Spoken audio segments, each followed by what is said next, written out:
With Baseball Hall of Fame season just passed, I've been thinking a lot about measuring starting pitchers across different eras. I like to compare players across the two dimensions that really matter: productivity, creating or preventing runs per opportunity, and total playing time. The combination of these is essentially total value, WAR, etc., but it's useful to break down into its constituent parts, especially when it comes to more borderline cases. For position players, it works just fine across time, since player plate appearances have remained relatively consistent.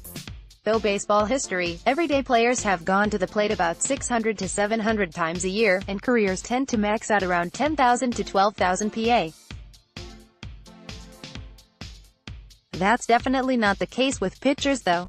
The active leader in career innings pitched, CC Sabathia, is just shy of 3,500 innings and unlikely to get to 4,000 innings as his career winds down.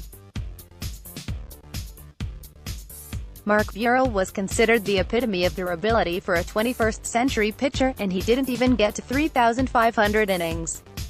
A pitcher today will do extremely well to get to 3,000 career innings, whereas in previous decades the long-lasting pitchers would get well past 4,000 and towards 5,000 innings.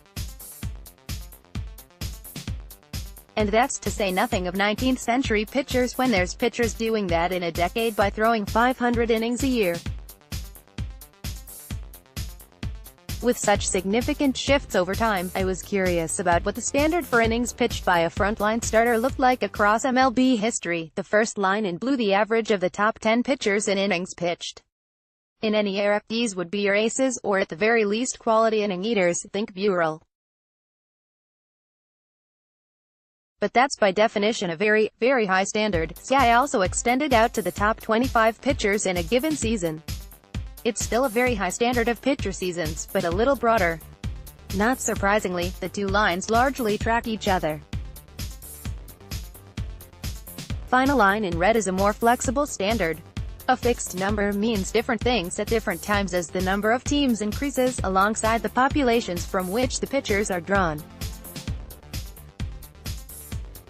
So the red line is the average of however many pitchers represent two teams in MLB, 32 prior expansion, 60 today.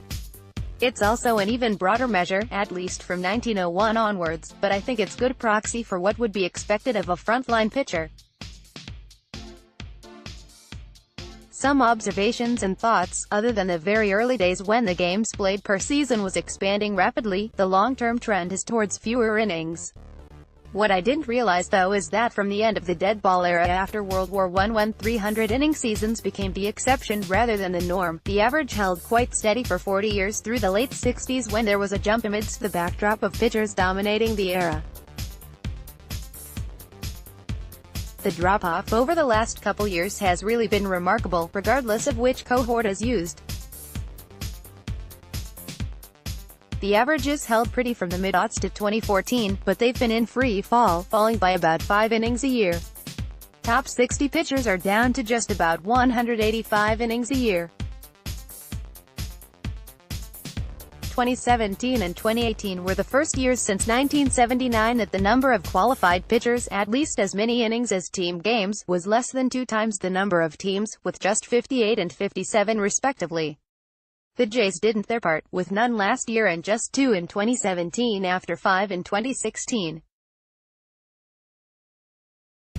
Even if it was an entirely different game, the idea of pitchers throwing 500 and 600 innings in a season is just mind-boggling.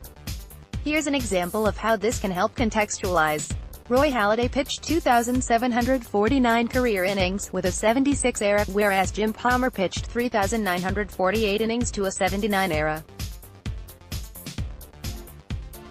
They were similarly good at preventing runs, you just seemingly got a lot more from Palmer, about 45% more innings. But Halladay's career works out to about 13 full season equivalents of the average frontline pitcher of his era, at about 210 innings per year, whereas Palmer's works out to about 15 to 16 full season equivalents. Still a meaningful difference, but a lot closer than at first glance.